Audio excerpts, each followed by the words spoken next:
Hello, everyone, and welcome back to the Cultural Curriculum Chat podcast, the show where we explore culture, leadership, and lived experiences that shape our communities, classrooms, and institutions. I'm your host, Jebeh Edmunds, educator, consultant, and creative of culturally responsive materials and resources for educators and leaders.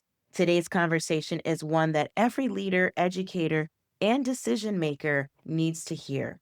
Leadership often looks inspiring from the outside, titles, the vision, and the influence, but what people rarely see are the difficult decisions leaders care quietly, the institutional pressures that they face, and the real cost of acting with integrity. Our guest today is Reverend Kevin T. Taylor, a pastor, leadership advisor, and author of A Charge to Keep, a book exploring the real weight of authority and the decisions leaders must carry alone. Kevin has spent years serving in ministry, executive leadership, and organizational governance, helping leaders think more clearly about responsibility, courage, and the stewardship of influence. Kevin, welcome to the show. Thank you very much. I appreciate you having me, and hello to all of your podcast listeners. Oh, thank you. And let's just start from the very beginning. What inspired your path into leadership, ministry, and organizational transformation? So I think I think the scripture is true that your gifts will make room for you, and I've always been the type of person where I've tried to sit in the back and observe, and not be the one to be called on to lead, and then ultimately something stirs inside of me, and I speak up, and then if you have those kind of ideas, then we want you to be the this or the, and so that has been my discovery of leadership. But in the seventh grade, I was the Black Student Union president. In the fourth grade, I was the vice president of the student council. So I've been doing this for a long time, both at church and in my work. And so I'm delighted to be able to share in my book from both my pastoral experience and my C-level experience, because I do believe that leadership is lonely, but I want for leaders to know that you don't have to be alone. Oh, I love that. And you would have been a star student because I was a former classroom teacher. I'm like, what?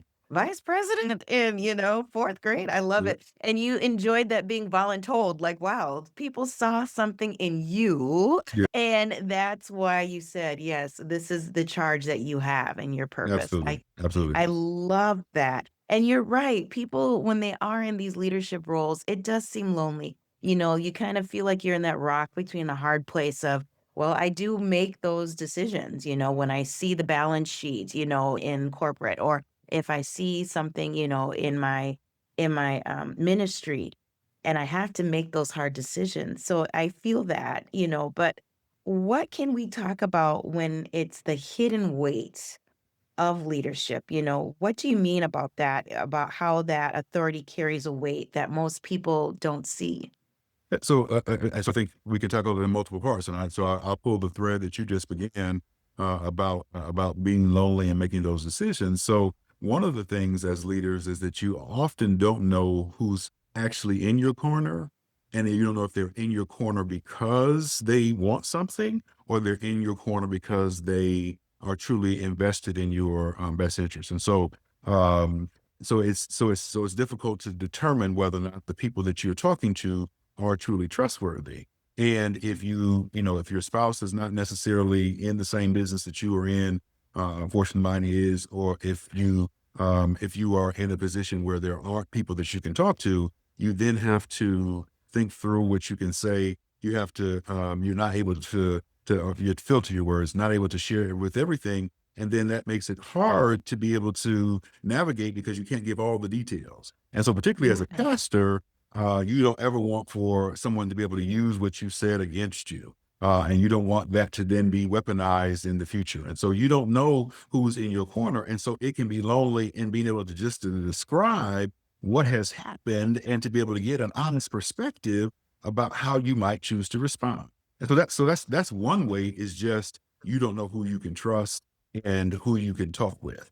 Another way is that people actually don't know the circumstances behind all of the decisions. And so it's much easier on a Monday morning to be able to say that the quarterback should have run this play. And if the coach had made that call, then the team would have won. And so that sounds great on Monday, but you weren't on the field to know what the defense looked. Mhm. You weren't there when it was when the decision. So you weren't aware of all that went into the conversation. And also, there are some things that you are not allowed to know for HIPAA, for other things, because look, particularly for HR matters, you wouldn't want your business to be told. And so I can't tell Mhm. somebody else's business simply because you feel that you have a right to know. And so, like, those are the types of things that people don't appreciate, that, like, I'm carrying more information than you know, and I can't tell you how bad things might have been, but I have to have you trust me that when I tell you that this is the direction we have to move in, I did so not of my own free will, but from a place of confidence and of understanding of what the situation is. And so, as a pastor, one of my favorite songs is "We'll Understand It Better By and By." And so by and Oh, by yeah. might not come for you when you want for it to come, but I need you to know that there are things in the background that are operating that you're just unaware of. Yeah. Oh my goodness. And thank you for painting the picture of both sides of your life as a pastor and like you said, working in that corporate setting, especially in the medical field with HIPAA. They see the bird's eye view too with the defense and this and like, oh, I would have done that. But it's like, oh, you have no idea what's going on in the background. You're not on the field. You're not seeing all the elements that are happening all at once. Wow. That is really, really intense, and wow, I tip my hat to you. What kinds of decisions are leaders often carrying quietly? And you gave some really good examples.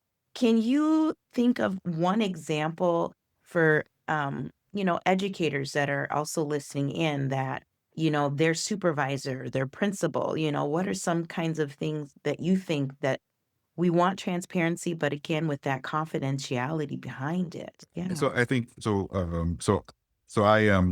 I spent 10 and a half years in the charter school space. So I came in the finance to leadership. I was a CEO of a charter school. Oh, you get it. So I understand this question. Yeah. But the charter school that I managed had actually been unionized 3 months before I joined. And for your listeners who are not familiar with charters and union don't typically go together. Now I'm a union child. Both my mom and Yeah. dad, sister's a teacher in the teachers union, so, like, I get it. Yeah. But here we are negotiating with the teachers union, and in negotiating, the expectation is that, like, well, you just give us what we want.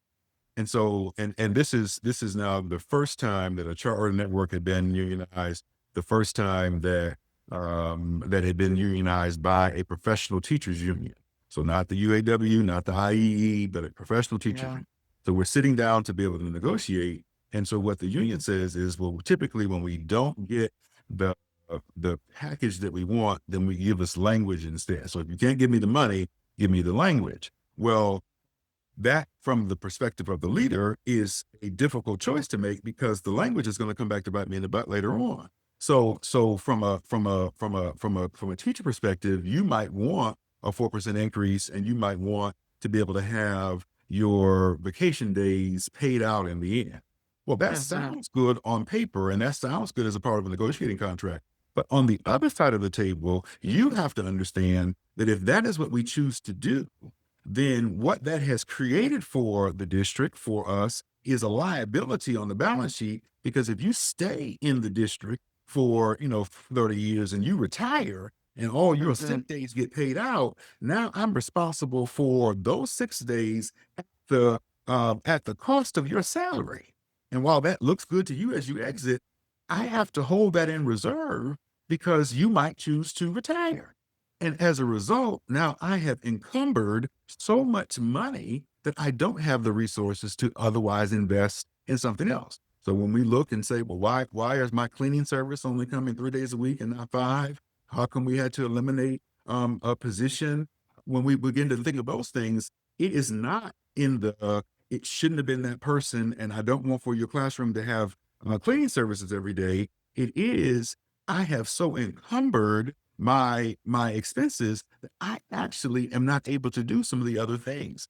And so in any budget, typically personnel runs 2/3 of your budget. So you're only working with another third to be able to do everything else. And if I lock myself into something that is not going to be certain, then I've actually tied my own hand. So you want a 4% Wow. increase, but if student count is going down, then that's not going to help us. If the amount of money that we're getting in per pupil tuition is not going up by 4% every year, then we've now put ourselves in a bad position. But now at the negotiating table, that doesn't Yeah. have a good ring to it, right? Because No. that's not good. And down the line in the classroom, all you're hearing is, and they're not giving us what we want, and we're going to fight harder. And if you know, like you, but all the things that we're doing, and I got this many kids in my classroom, it's like, yes, and I hear you, but like, can you take 3%? And then I can do some things differently. And if the answer is no, you can't, then we're at a stalemate. But like Yeah. again, that's not what the people downstream hear. They hear that the administration doesn't believe in us, that we don't care about the situation. And so like I'm taking that to bed with me. I'm that's on my mind as I'm sitting at the table. And because I know that that's not true, it's just what you've been told, or at least the way you've chosen to interpret it. But like you don't you would know that as a child of a teacher, that when my mom's district went on strike, that I was at the school board meeting arguing for their contract. You don't know that about me, to know that I actually believe in what you're doing, but I have a Exactly. responsibility as a leader to also ensure that 10, 15, 20 years from now that we can still be viable. Wow. Yeah. Yep. Yep. Yep. I get it. I totally understand that. And I feel like, especially as a former teacher, we would have more clarity, in that type of situation. But I understand when you are working and you're at the table where you all want the same things, but that also talks when you said about the reserves for every single teacher, you want to have it reserved so when they do retire, they can have a livable wage, that is fixed for them. And if nothing is coming in, you still have to reserve it. Wow, that is really Yeah, interesting. you're contractually obligated, depending on the district, Yes. to pay it, right? So, like, there Yes. isn't a world in which you can't live up to that responsibility. And so, again, Yes. you've couple. Well, we don't have the best classrooms, and we don't have, or I live in this area. My taxes have gone up. Why? They've gone up because we've also made promises that we've got to be able to fulfill.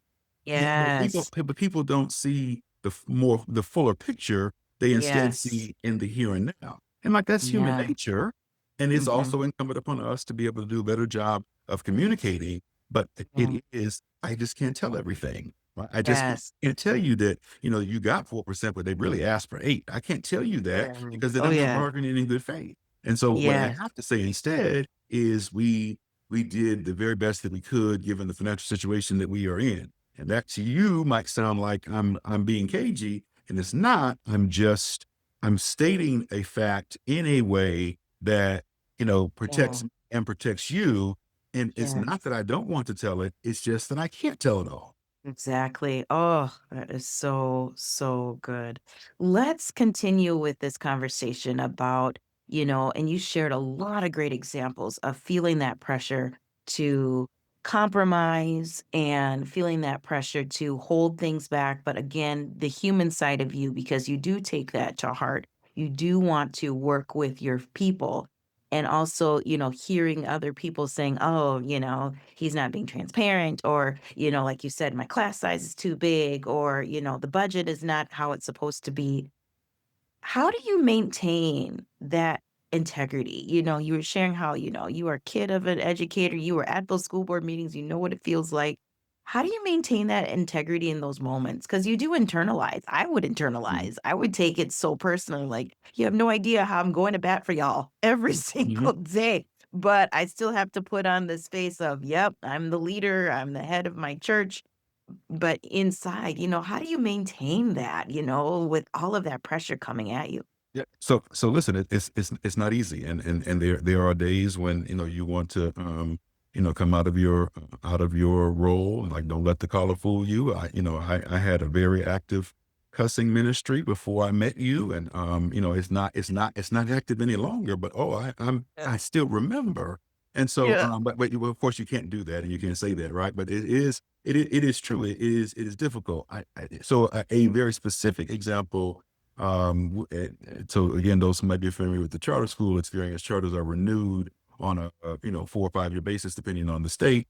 In Massachusetts, where I was serving as a leader, we made the decision that we needed to be able to surrender one of our charters, and it was difficult to be able to say to the families, this particular community, a community where I used to be the pastor, a community where there were children in the school Right. that were my members. Like it's difficult to be able to say that we didn't deliver on our promise, and that we need to be able to surrender this charter that essentially your school is going to close. I came in at a time of the renewal. We were renewed with on probation, and so we needed to be able to close because we weren't serving the students well.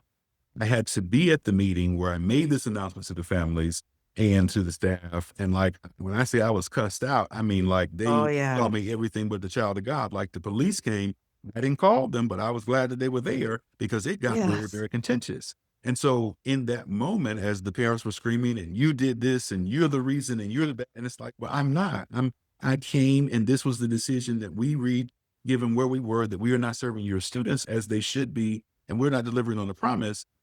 The thing that kept me going was that Mm. we were acting in the best interest of students. And so you have to decide as a leader what your North Star is. You have to decide what is the thing that is going to guide your practice and that you are going to hold true to regardless of what happens. And so that is then the thing that if you can continue to focus on that North Star, then not so much let the chips fall where they may, but as circumstances arise that are not consistent or are not what you've expected, at least you can rest knowing that you fulfilled your duty. And so that's That that's where part. the idea of the book comes in, is that this Yes. is now a charge to keep, right? Like I've got to do this thing that I have been charged to do. And as hard Yes. as it is, I've been charged. Now, the follow-up Yes. book is going to continue with the hymn, My Calling to Fulfill. And it's going to talk Mm. about the cost of leadership and the untold costs on the family, on the individual, on your finances, on your whatever. Those are also things that we don't discuss. But the idea is the same, that we've got to be able to keep a chart. And so, what is the thing that is motivating you? On the church side, it is, I want for this church to be better than when I got it, and that the next person will be able to move forward. So, the scriptures say that one person plants, another person waters, but God gives the increase. So I'm not here for the increase. If God wants me to be the best sower, then I'm going to put as many seeds in the ground as I can. I'm going to turn over the soil as best I can. Yes, it's going to hurt, but later on, somebody else is going to come to water, and I might not be at this church to enjoy the shade or the Mm. fruit that comes from this tree. But somebody will be thankful that Reverend Taylor came by and he did what he did in order for us to be able to reap the reward that we are. So for me, that is more important than being liked, than being celebrated for Yes. every decision, for every sermon to get an amen. Like I'm here to till the soil. I'm here to plant some seeds. I'm here, and we are people where we expect immediate results, right? So we want to be able to see the apple pie. I just planted the tree, so the apples aren't going to be available right now, but that's okay. But I just need you to know that this is a long term. This is a long term challenge. This is not the short term. That we didn't get in this mess overnight, and we're not going to get out of it tonight. So you've got Yeah. to then pace yourself as the leader to be able to say, my North Star is this, and Yes. I'm going to go after that with all that I have. And I'm not going to Oh, I lose love myself in the process, but that is what keeps me going. And I encourage and believe that your leaders would feel the same.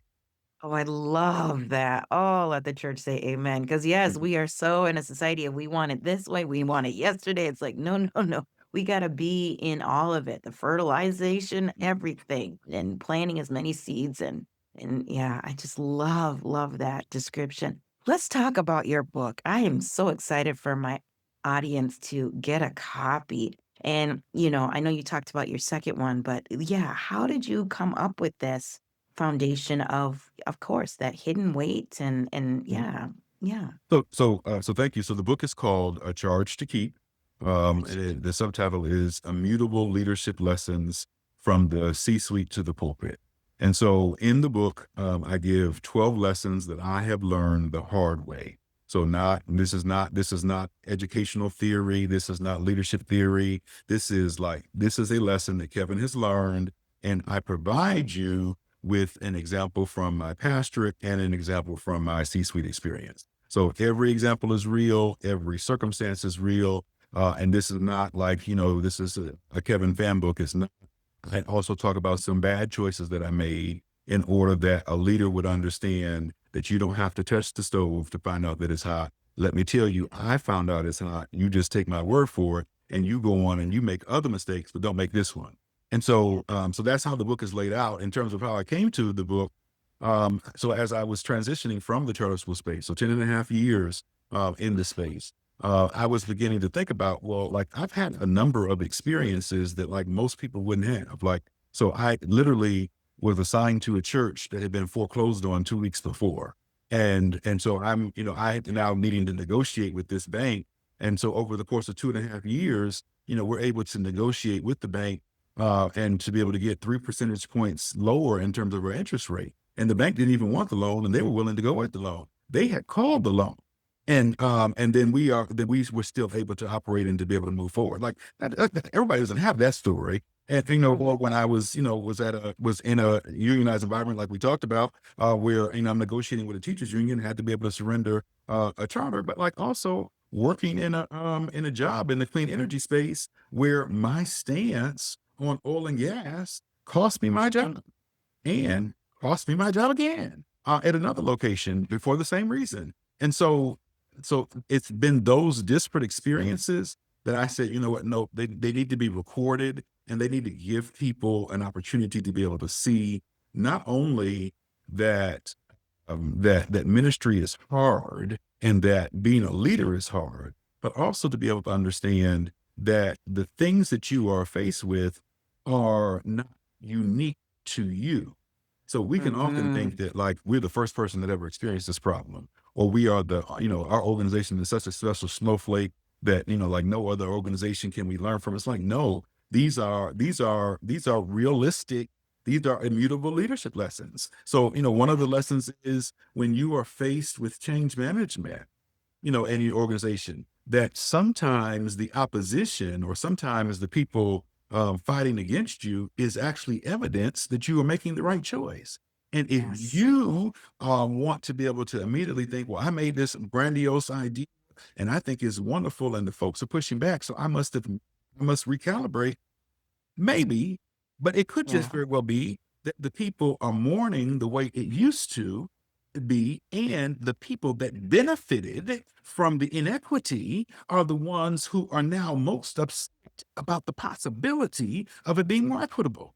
And if Yeah. that's not something that you are prepared to understand, then you can get discouraged easily. And if you are Yeah. not, of the mind that the person who you least expect to stab you in the back is going to stab you in the back and then hold a knife behind their back and smile in your face. If that's not something that you are prepared to do, when that happens, you might have a crisis of consciousness and you might say, this is too much for me.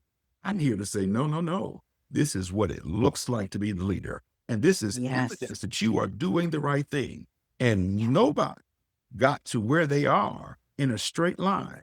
The leadership has No. ups and downs. Now the curve might look like it was going up all the time, but that's not how life is. And if you don't know that, you might see this step back as being, you should throw in the towel. Nope, that's just you're doing the right thing. That's just the way life happens. And so you keep at it. You keep struggling. You keep moving forward, and you will find that you will get to your destination. And so that is the message of the book. That is the idea that you don't have to be alone.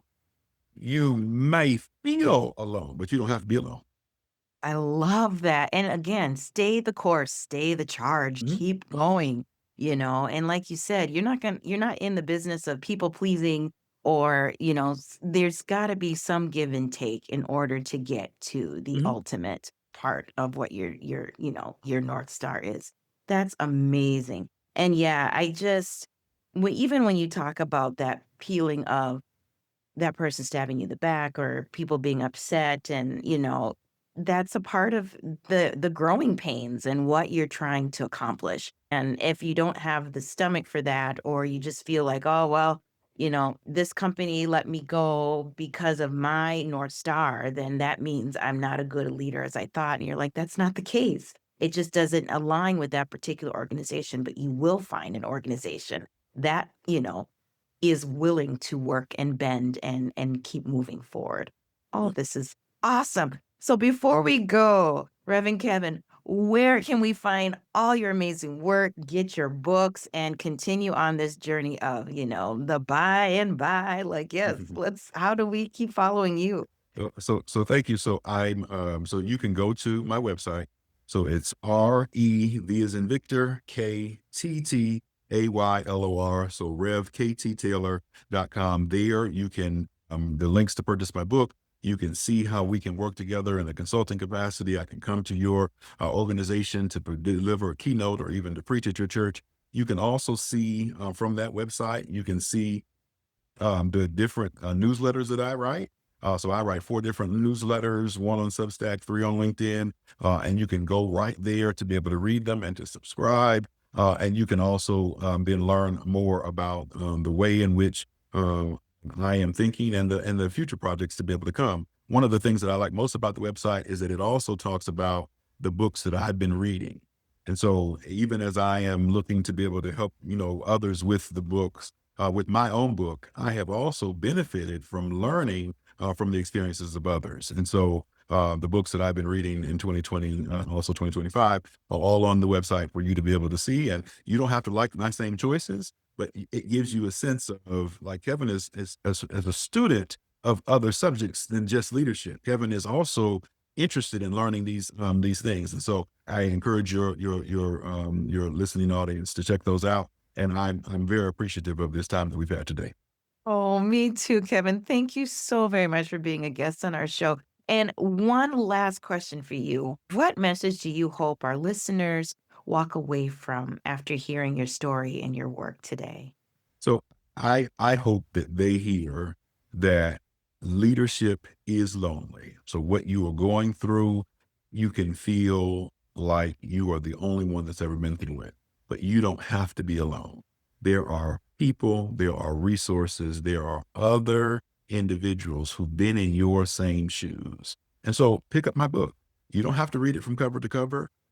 Think of it like instead, think of it like a playbook. And as the defense is giving you this read, you can come to that chapter and say, all right, what do I need to do? And as you see the offense is giving you that read, you can come and you can see what to be able to do. Because in that way, you are not the only person that has ever dealt with this same circumstance.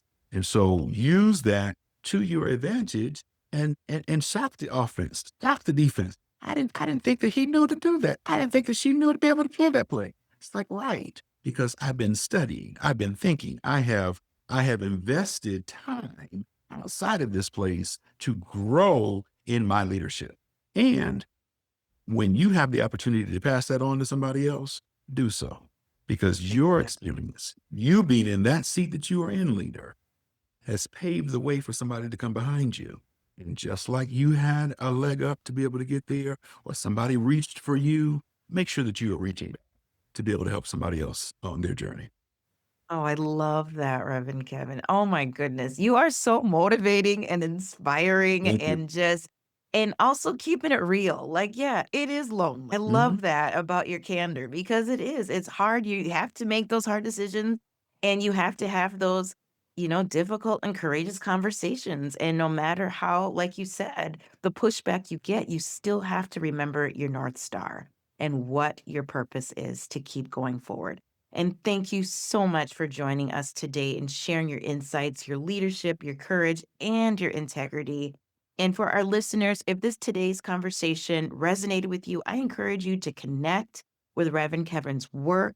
And I will have all of his information in the show notes so you can continue to follow him and get his Substack, follow all of his work on his platforms. And of course, if you enjoyed conversations like this, please share the Culture Curriculum Chat podcast with a friend, fellow educator, fellow leader, and community organizer to keep pushing this podcast forward. Until next time, I will see you here, same time, same place. Bye bye.